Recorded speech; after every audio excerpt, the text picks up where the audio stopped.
ਆਗਾਮੀ ਵਿਧਾਨ ਸਭਾ ਚੋਣਾਂ ਦੀਆਂ ਤਿਆਰੀਆਂ ਦਾ ਹਾਲ ਜਾਣਨ ਦੇ ਲਈ ਐਨਬੀ ਨਿਊਜ਼ ਦੀ ਟੀਮ ਪੰਜਾਬ ਦੇ ਫਿਰੋਜ਼ਪੁਰ ਵਿਧਾਨ ਸਭਾ ਹਲਕੇ 'ਚ ਪਹੁੰਚੀ, ਜਿੱਥੇ ਇੱਕ ਮਸ਼ਹੂਰ ਲੇਖਕ ਅਤੇ ਐਂਕਰ ਡਾਕਟਰ ਗੁਰਬਖਸ਼ ਸਿੰਘ ਦੇ ਨਾਲ ਖਾਸ ਗੱਲਬਾਤ ਕੀਤੀ गई। ਉਹਨਾਂ ਕੀ ਕੁਝ ਕਿਹਾ, आओ सुनते हैं। पंजाब के सियासी घमासान में इस समय हम मौजूद हैं फिरोजपुर में, और हमारे साथ मौजूद हैं देश और दुनिया के जाने माने लेखक और anchor doctor Gurbaksh Singh. Doctor Gurbaksh Singh ji पूरी देश दुनिया को घूमते हैं। तरक्की की रफ्तार कहाँ लगता है आपको कि यहाँ बेईमान हो गई है, यहाँ बहुत ज़्यादा ईमानदार है? देखिए, जहाँ तक मेरा इंडियन पॉलिटिक्स के बारे में आप विचार जानने की कोशिश कर रहे हैं, उसका ये है कि भी जहाँ भी देखते हैं नो वन इज़ सर्टन कि वो चाहता क्या है। जब तक मुझे पता नहीं कि मैं चाहता क्या हूँ, तब तक मैं how can I sort of give response to the things that are expected of me. तो हर जगह देखते हैं, बेशक वो बीजेपी है या जैसे आपका अपना कांग्रेस पार्टी है, जो भी है, तो I think neither the candidates are very clear कि वो लोगों को क्या दे रहे हैं। जनता को भी पता नहीं है कि वो उनसे क्या चाहती है। So for as I am concern, जब तक मुझे लगता है कि आई थिंक जब तक हम क्लियर नहीं है कि मुझे चाहिए क्या, तब तक हम ना तो सरकार को कुछ बोल सकते हैं, ना पार्टी को कुछ बोल सकते हैं। तो इस लिहाज से I think everything is very very very very weird situation जो हम सब लोग हैं। अच्छा, आप जब देश और दुनिया में बहुत बारीकी से सब चीज़ों को अच्छे से देखते हैं, तो यहाँ पे आपको पॉलिटिकल पार्टीज़ कितनी आपको ईमानदार लगती हैं कि ये पॉलिटिकल पार्टीज़ ईमानदारी से काम कर रही हैं और ग्रास रूट लेवल पे जो फ़ायदा पहुँचना चाहिए वो पहुँच रहा है? आज मेरे गांव में तीनों पार्टियों के कैंडिडेट्स आए। आपकी जो आप पार्टी का भी कैंडिडेट आया और कांग्रेस का भी आया और जो अकाली दल का भी आया, पार्टी तीनों का आया, और सभी एक दूसरे के ऊपर ब्लेम कर रहे हैं कि भी हाँ उसने वो पैसे खा गए, वो पैसे खा गए। तो जो मूल मुद्दे हैं हमारे पंजाब के, जैसे देखते हैं कि भी हम बिजली भी फ्री कर देंगे, हम ये भी फ्री कर देंगे, हम वो भी फ्री कर देंगे, पैसे कहाँ से आएंगे, है ना। तो जब तक आई थिंक हम लोग इन पार्टियों का जो रवैया है हमें बेवकूफ़ बनाने का, जब तक हम सतर्क नहीं होते हैं इसके बारे में कि भी इन लोगों को हमने इनकी बेवकूफ़ी, इनकी जो कह लो जो झांसे हैं उनमें हमने नहीं आना है।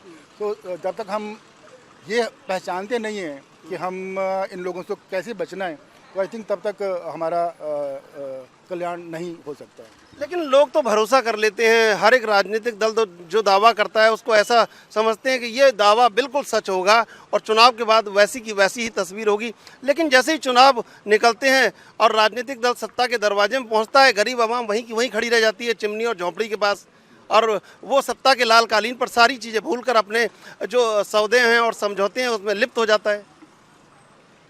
देखिए, ये रुझान पिछले 70-76 साल से चला आ रहा है ना। तो मुझे एक्चुअली जब तक नौजवान पढ़े लिखे लोग, ईमानदार लोग राजनीति में नहीं आते हैं, है ना, तब तक मुझे नहीं लगता कि हमारे देश का कुछ भलाई होगी। रोड्स का बुरा हाल है, हर चीज़ का बुरा हाल है, एजुकेशन हमारी है ही नहीं है।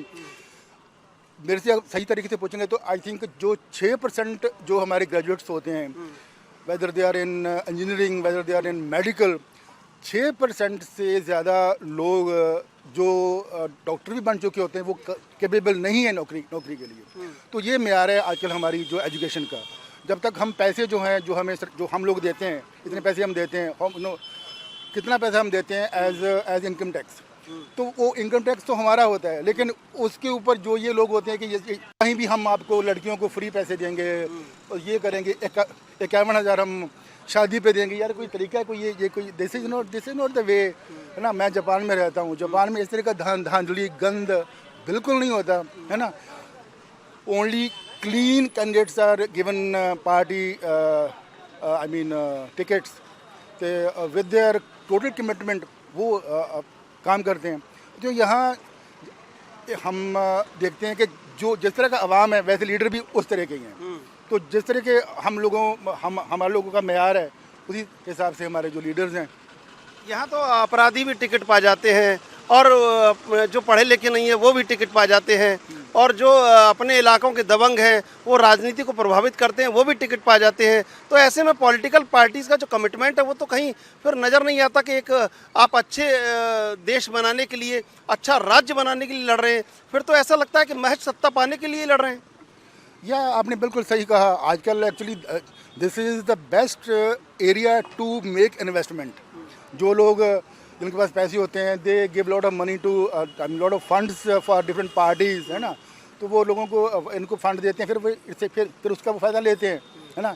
जब तक हमारे दिमाग में, मेरे दिमाग में ये नहीं निकलता कि मैंने अपने देश के लिए, अपने कौम के लिए, अपने इलाके के लिए काम करना है, तब तक आई थिंक हमारे विकास नहीं हो सकता। और ये लोग भी ऐसे, हम लोग भी ऐसे ही हैं और लीडर्स भी ऐसे ही हैं ना।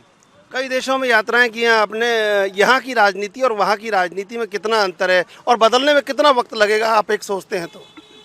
देखिए, मैं आपको क्योंकि जापान में काफ़ी लंबे समय रहा मैं, और जहाँ तक जापान की पॉलिटिक्स का है, उनका पहला मुद्दा होता है कि अपने देश को हमने आगे कैसे बढ़ाना है। हमारे यहाँ होता है, जहाँ तक मैं देख रहा हूँ कि पहले अभी मुझे अपने फ़ायदे के लिए क्या करना है।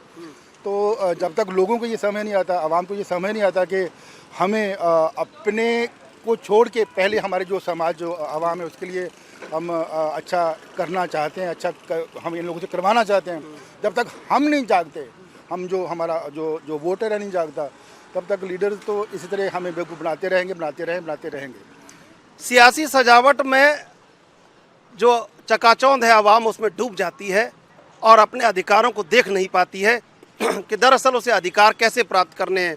और शायद इसी के बीच एक लंबी खाई है जिसमें सत्ता में राजनीतिक दल पहुंच जाते हैं और खाई के इस पार आवाम मुंह ताकती हुई रह जाती है और अधिकारों की महज बातें होती हैं, लेकिन ये अधिकार मिलते नहीं हैं। कैमरा पर्सन अमित कुमार के साथ मैं चंद्रशेखर, ANB न्यूज़, फिरोजपुर विधानसभा।